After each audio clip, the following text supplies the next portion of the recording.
I'm Roger Baker, Executive Director of the Stratfor Center for Applied Geopolitics at RANE, a global center of excellence for geopolitical intelligence and analysis.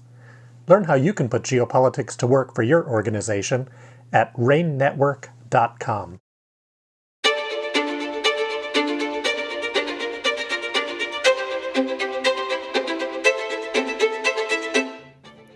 Welcome to RANE's Essential Geopolitics podcast. My name is Emma Kami, and I will be your host today. Chinese cyber operations have evolved beyond its traditional tactics as China becomes increasingly emboldened. We are seeing a shift of focus more towards efforts to influence public opinion and operations that more closely resemble Russia's. Here with me is Hayley Benedict, RANE's Cyber Analyst, who will explain what this looks like and what to expect going forward. Welcome, Hayley. Hi, happy to be here. So to start us off, what do China's typical cyber activities look like? So what we usually see from China is a lot more espionage and intellectual property theft. And we know that Chinese actors are making attempts to access networks, steal data, steal information, spy on different U.S. and Western private and public entities across a number of strategic sectors, such as critical infrastructure, telecommunications, aerospace and defense, or technology to gain a competitive edge or access to confidential information. But it does not usually engage in anything disruptive. So in the past, China has stuck to this more low-key approach because it wanted to avoid economic or even cyber retaliation from the US or the West.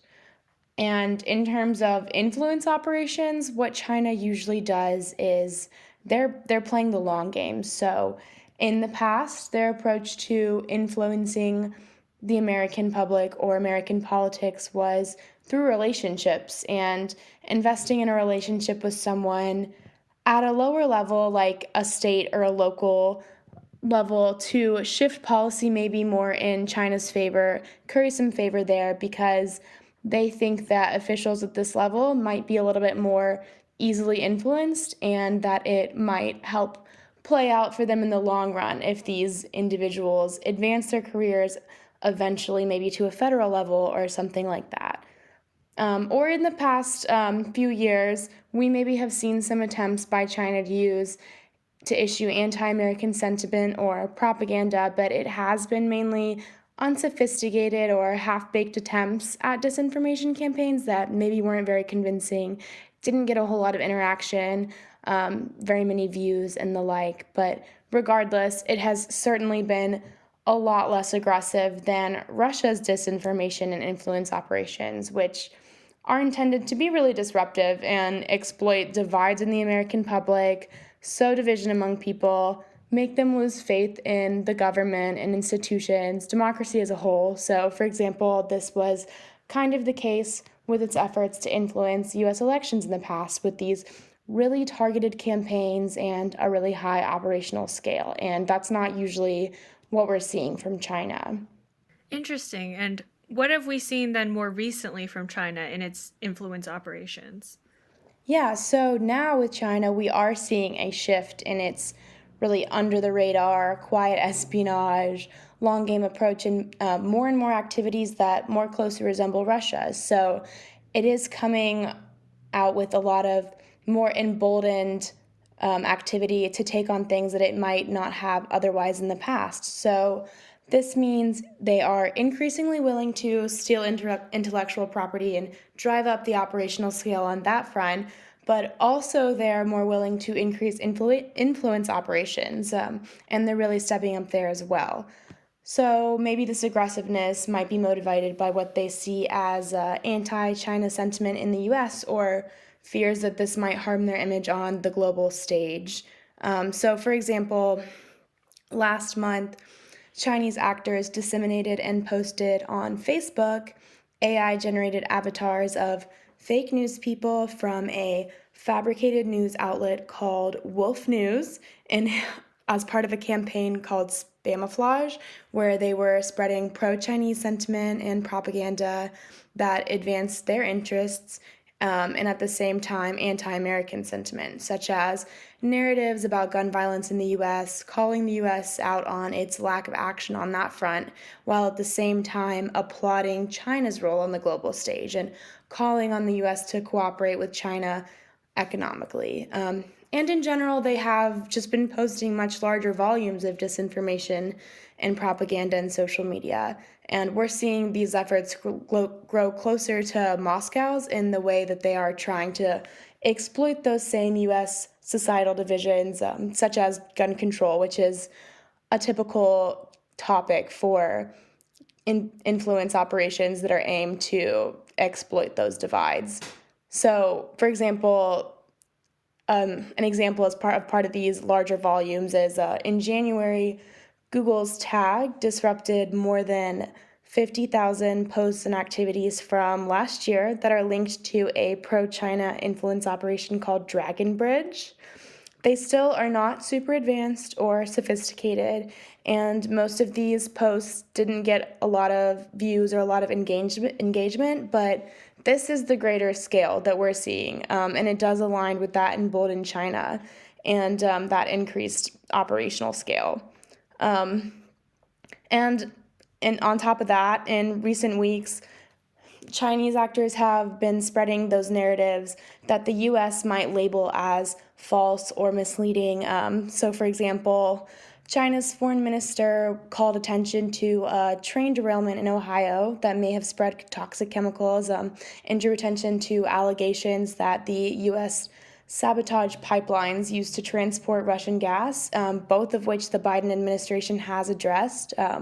But these are some examples of how we're seeing the Chinese operations shift and just becoming more bold. Wow, so what can we expect from Chinese influence efforts going forward?